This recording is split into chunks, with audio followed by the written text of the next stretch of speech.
Hi అండి అందరికీ. అందరూ ఎలా ఉన్నారు? అందరూ బాగుండారా? మేమైతే బాగుంటాము. అందరికీ గుడ్ మార్నింగ్ ఫ్రెండ్స్. పొద్దున్నే ఫోన్ చేసిందంటారా? పొద్దున్నే లేచినాను. లేస్తానే కూడా పని అవ్వదు కదా. ఈరోజు సాటర్డే కాబట్టి శనివారం స్వామికి దీపాలు పెట్టుకుంటున్నాను కదా ఫ్రెండ్స్, పిండి దీపాలు.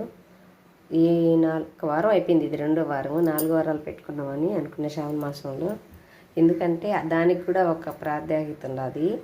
స్వామివారి నక్షత్రం శ్రవణముఖ నక్షత్రం అయితే నా చిన్న కొడుకు నక్షత్రం కూడా శ్రవణముఖ నక్షత్రమే. కానీ ఎలాగో ఇన్ని రోజులకు వచ్చింది కదా, పెట్టుకున్నాంలే అని చెప్పేసి అయితే పెట్టుకున్నా ఫ్రెండ్స్. నిజంగానే నా చిన్న కొడుకు పేరు వెంకటేశ్వరు, పేరు కూడా వెంకటేశ్వలే. వాడి నక్షత్రము స్వామి నక్షత్రం ఒక్కటేను, శ్రవణముఖ నక్షత్రం. అందుకే ఎలాగో ఇప్పుడు నా చిన్న కొడుకు కూడా ఇంటికాడనే ఉన్నాడు. అన్నీ పెట్టించి వాడి చేతనే వెలిగిస్తాను ఫ్రెండ్స్.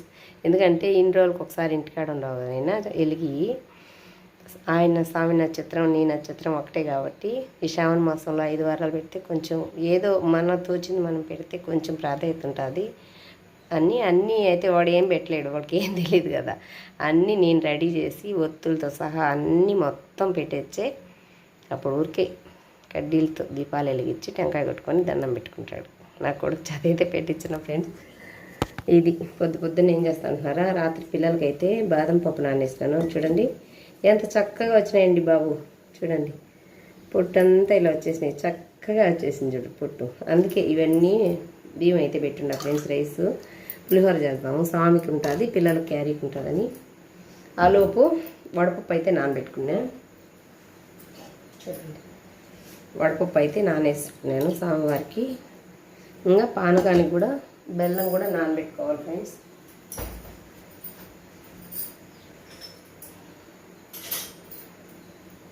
బెల్లం కూడా నానబెట్టుకుంటాను, ఒక గ్లాస్ చేసి పెడతాను. బెల్లం అయితే నేను ఇలా 1 కేజీ తెచ్చుకొని పొడి చేసి పెట్టేసుకుంటాను. కానీ రోజు దేవునికి పెట్టాలంటే ప్రసాదాలకు అప్పుడప్పుడు చేయాలంటే అస్సలు కుదరదు కదా ఫ్రెండ్స్.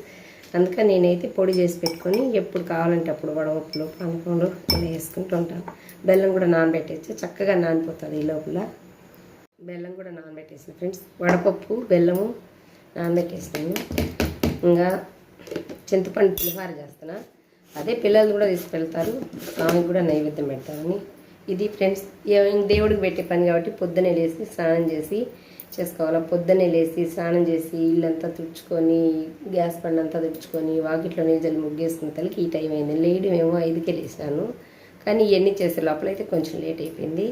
దీపాలు పెట్టిన తర్వాత ఎలా పెట్టినానో ఖచ్చితంగా మీకైతే చూపిస్తాను. మీరు కూడా ట్రై చేయొచ్చు కదండి, చాలా ప్రశాంతంగా ఉంటుంది.